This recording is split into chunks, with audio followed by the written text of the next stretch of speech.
Welcome to World Energy Television. Today we're going to be talking about energy security and the future of our great country. We're at Nape 2010. And we're so happy to be here with Daniel Donkel of Donkel Oil and Gas. And I understand you've been having a great time at Nape today. So why don't you just talk a little bit about Nape in general and how that's been for you?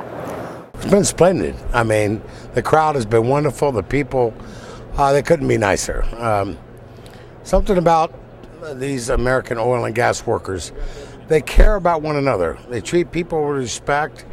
And really, if you look at them, they're probably some of the best environmentalists in the world. They're real Americans. They're real Americans, and they care about our country, and they care about the future of America.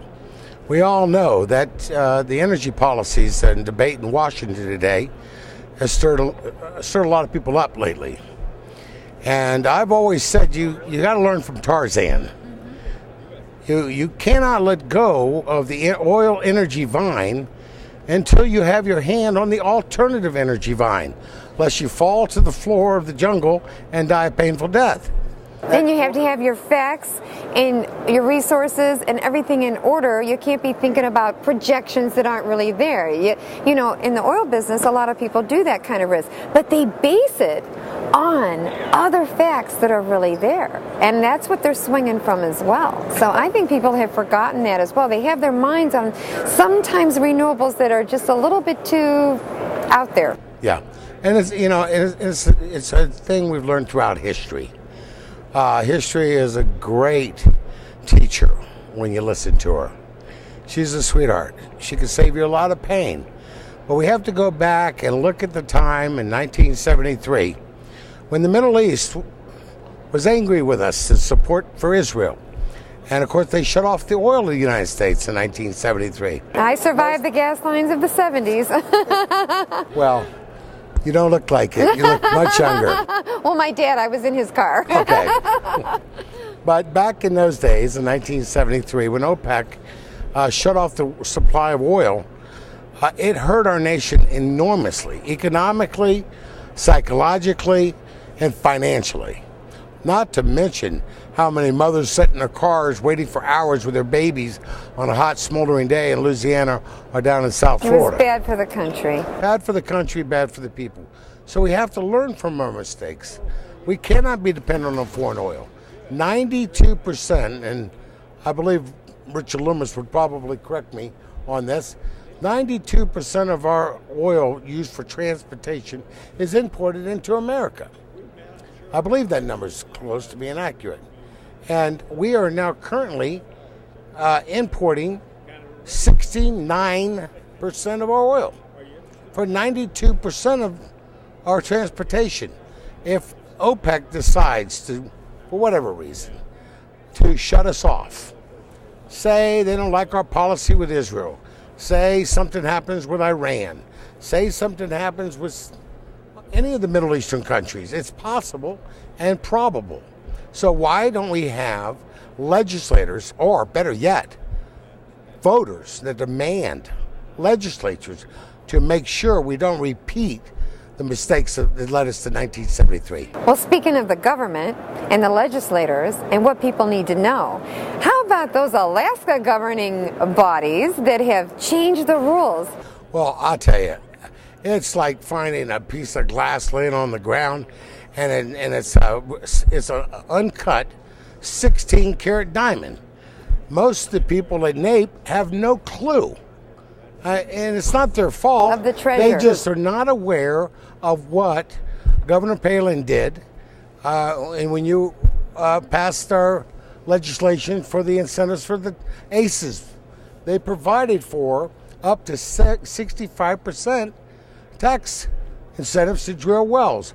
So, for example, if you drill 10 wells in Alaska, they'll pay for more than half of them.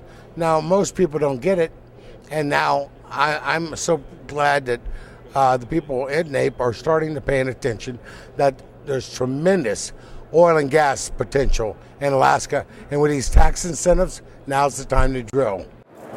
That seems like an unbelievable statistic to think that a governing body would actually provide an incentive at 65%. It seems too good to be true. Can it really be real, or is there something hidden?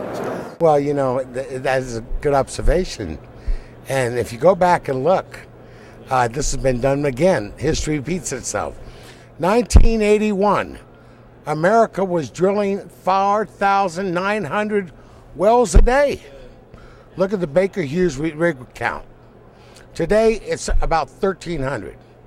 We don't need to be going down on our rig count, because back then we had a tax program that provided incentives where doctors and lawyers and investors around this country could get involved in drilling.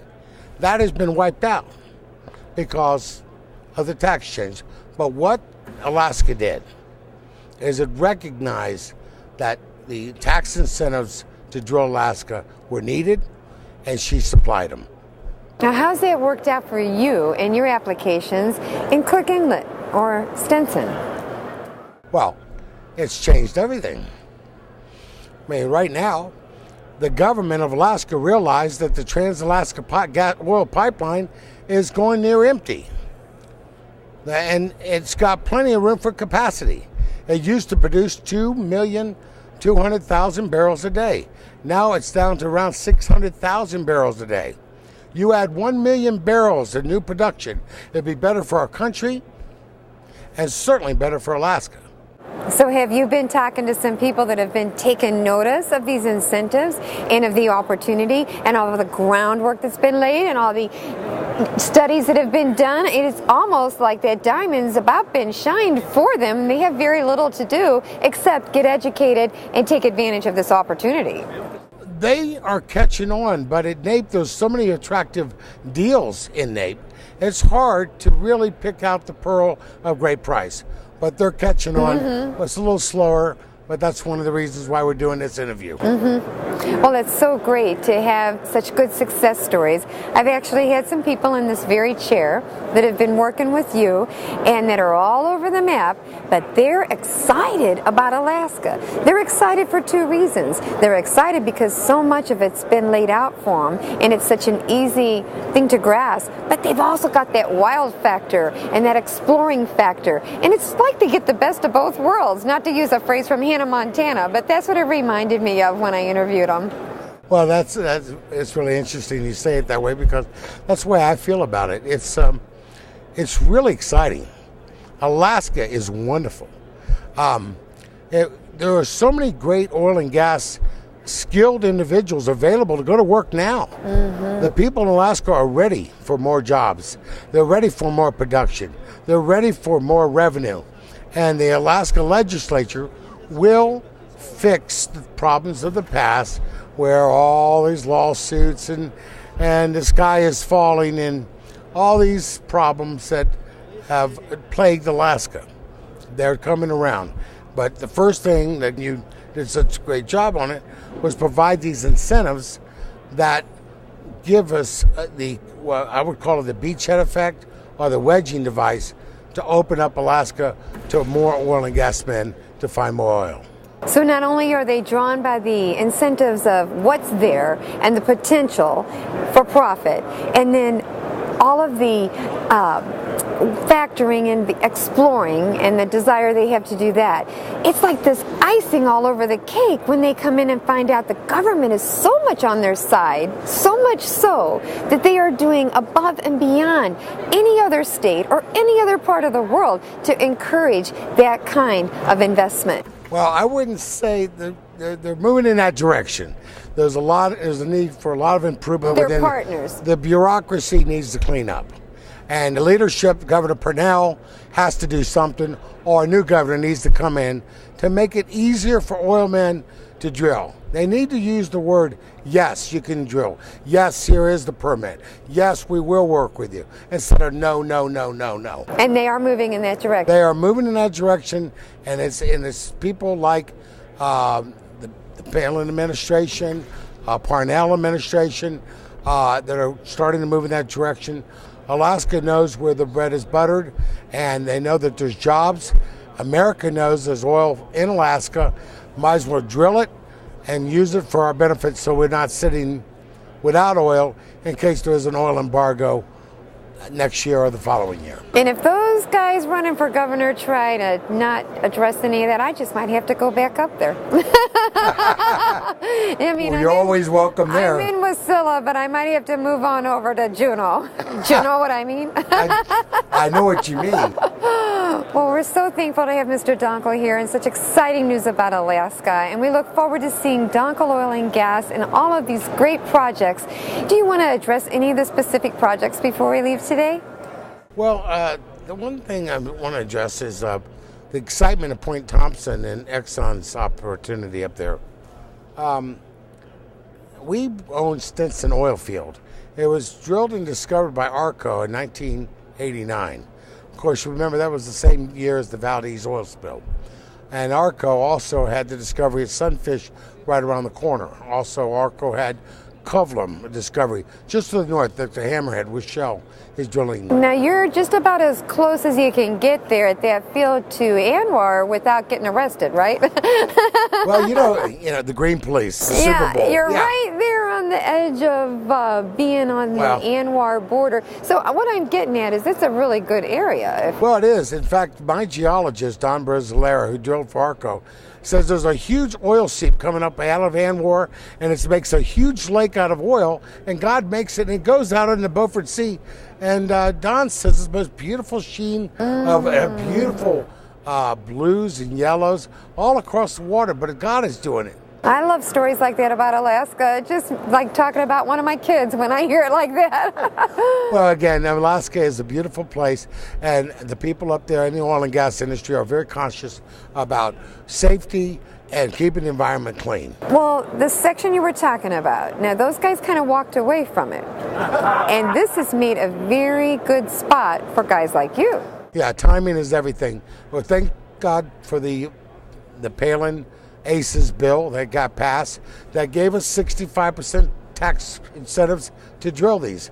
That way we can go back and take this field and now produce it with a lot less risk.